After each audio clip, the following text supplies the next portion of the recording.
Un double assaut, lancé à un quart d'heure d'intervalle, a mis fin à l'un des plus sanglants épisodes terroristes qu'ait connu la France. Mais le bilan est lourd.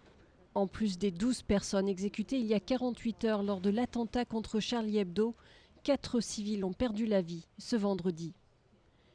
Les faits se sont déroulés dans un supermarché juif à Paris, porte de Vincennes.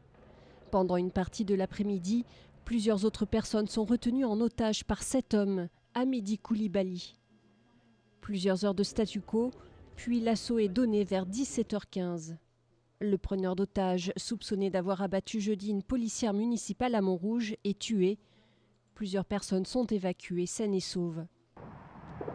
Un quart d'heure plus tôt, autre intervention éclair à Dammartin en Gouelle.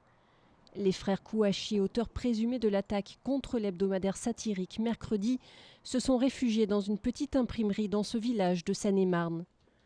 Les 2 hommes sont abattus alors qu'ils tentent une sortie en visant les troupes d'élite. À l'intérieur du bâtiment, un employé est indemne. Il aurait passé une partie de la journée caché dans une pièce de l'entreprise. 2 affaires qui ont tenu la France en haleine pendant 48 heures. 2 affaires apparemment liées entre elles. Mehdi Koulibaly aurait côtoyé au cours des années 2000 l'un des frères Kouachi au sein d'une cellule islamiste radicale dans le 19e arrondissement de Paris.